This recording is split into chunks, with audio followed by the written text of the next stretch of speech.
Welcome to a special episode of She Sweet Society. I'm your host, Dahlia, and today I'm doing something different.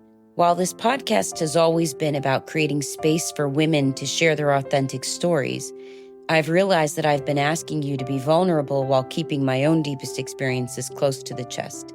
So I'm starting a new series woven throughout our regular episodes called Stories from My Life, where I'll share the moments that shaped who I am today. These aren't the highlight reel moments or the carefully curated versions of my journey. They're the raw, unfiltered experiences that forced me to grow, often when I least wanted to. Today's story is about the most difficult chapter of my life, losing my mother. For those of you who've experienced the death of a parent or your person, you know there's no preparing for that moment when your world splits into before and after. But what I want to share with you isn't just about grief. It's about how the most devastating loss can also become the birthplace of your deepest empowerment. This is the story of how losing my person, my anchor, my teacher of unconditional love, ultimately taught me how to find my own power. It's about the strange alchemy of grief that can transform the deepest pain into the strongest foundation you'll ever build. If you're currently walking through loss, questioning your strength, or wondering how you'll ever be whole again, this story is for you. Sometimes our greatest empowerment comes not from avoiding the darkness, but from learning to navigate it and discovering what we're truly made of. So settle in for more personal conversation, one where I'm not the interviewer, but simply a woman sharing how life broke me open and taught me to rebuild myself from the inside out.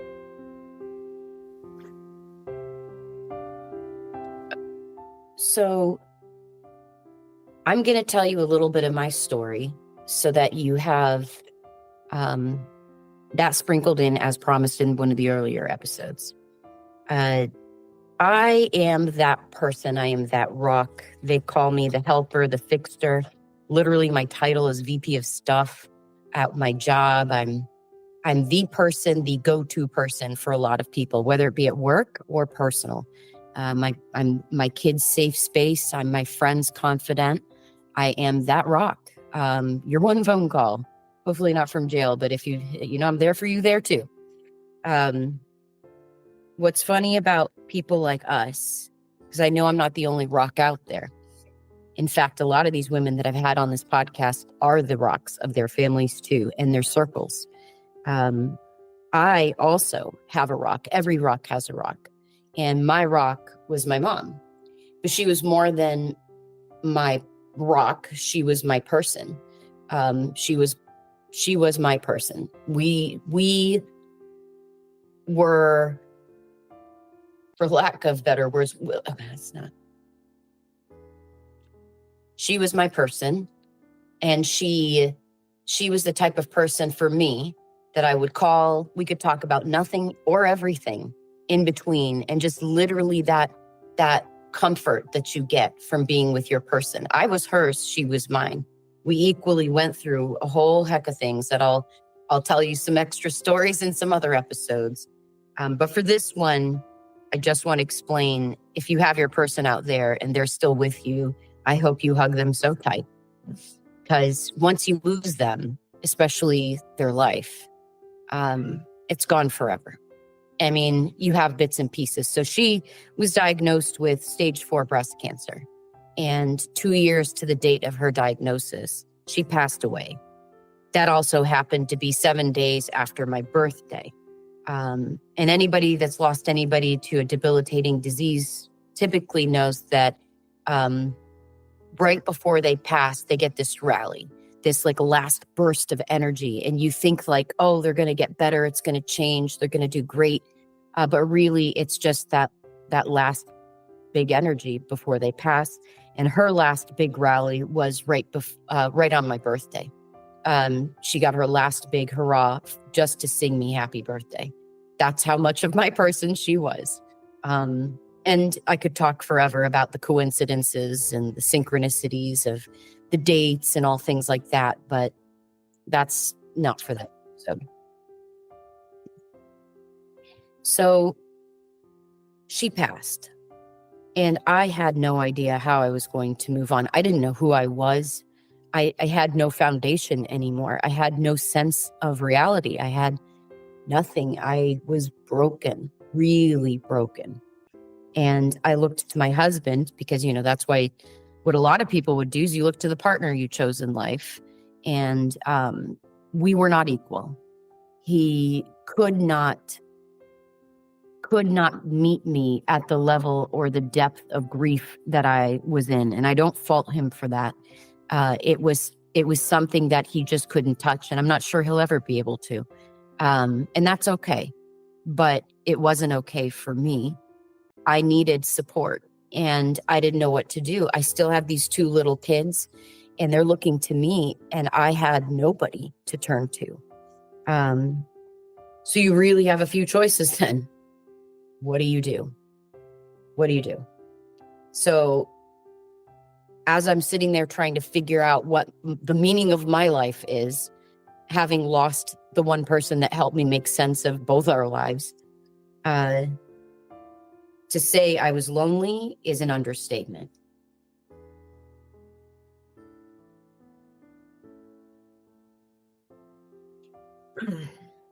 So I went through some old pictures because, I was reminiscing about old times and what it was like when she was here. And I ended up finding this 5-year-old picture of myself. You kind of see it.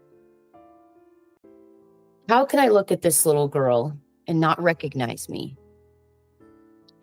My mom taught me a lot of things, one of which she loved me so profoundly, so unconditionally. I didn't have to do anything. I just had to exist to be loved. And likewise, it's all she had to do when she was with me.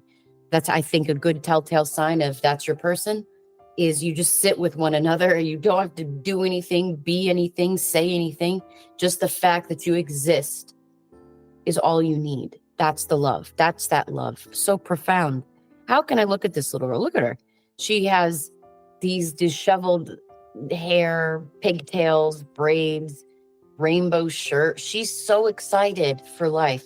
She's so happy with who she is. She's just this little girl. And if I'm looking at her, and then I looked in the mirror, and I just thought, if I met her today, if she met me today, if she was like, oh, that's how I turned out to be, would she be proud?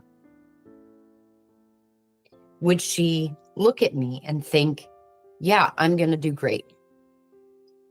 And it took me a moment to really sit with that thought. And I knew without a shadow of a doubt that she would. She would be proud of all the stuff that we would go through together, of all the things that we would get to. And at the end of it all, I'm still her. I'm still me, and I'm still here. Yes, I lost my person. Yes, that was shattering and devastating, but I'm still here. I didn't go. So if I'm still here, I better make her proud. I better make me proud, and I better do something with it because I'm still here. So I started rebuilding my life brick by brick, piece by piece. Marriage was gone. That's okay. I had to heal from that grief too. Becoming a single parent, not easy, but I could do that too. Because in reality, and this might not be great for people to hear, but in reality, losing my person, losing my mom was to date the hardest thing I've ever gone through. It wasn't the divorce. It's not being a single mom.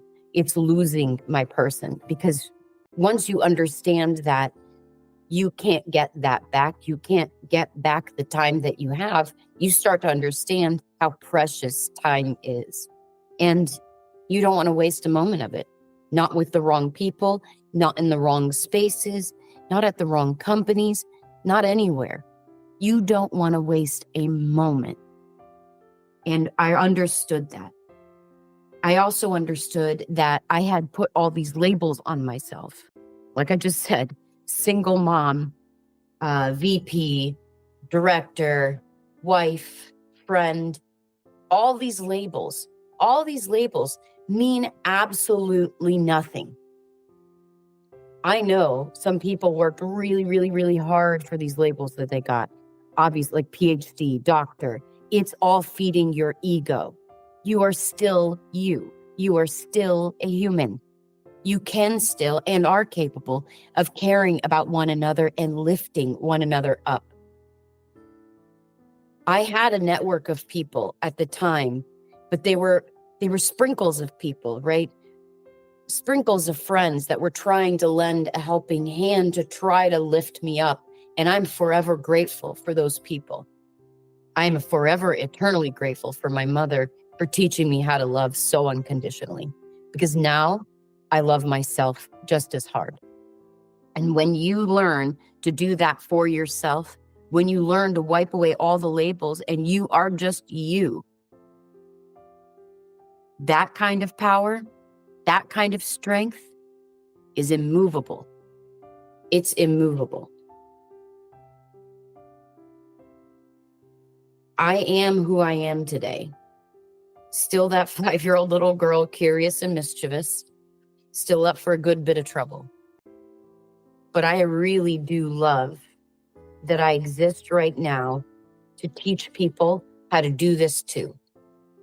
That no matter what you've gone through, I promise you're still here. And you can empower yourself too. Sometimes it just takes that remembering.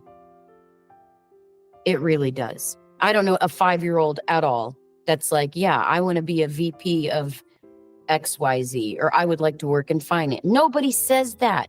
Nobody talks like that. Not when they're 5. Just remember who you are. Remember who you are. So face yourself, face the darkness, walk through it. Because I'm still Dahlia. I'm still here. So if you've ever lost your rock or your anchor, I see you. I hear you. You are not alone. You feel alone, but you are not alone. I finally see me, and I refuse to hide under labels again. Minus, I like that I call myself the Empowerment Sherpa, because that's what I'm doing. I'm guiding you to find you there, but I'm just telling you, you are still here. Not you as a mom, not you as a CEO, not as a VP, not as a manager, not as a director, not as a wife, not as a daughter, not as a friend, not any of those labels. You are here and you are just you, and all you need to do is exist. And I challenge you to see yourself that way.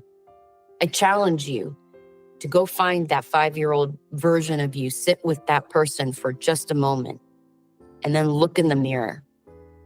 Look in the mirror and realize you're still there. To this day, it's you without the labels. So, thanks, Mom. Because I carry the girl that I was, the woman she raised, and the legacy she left. She might not have been a millionaire.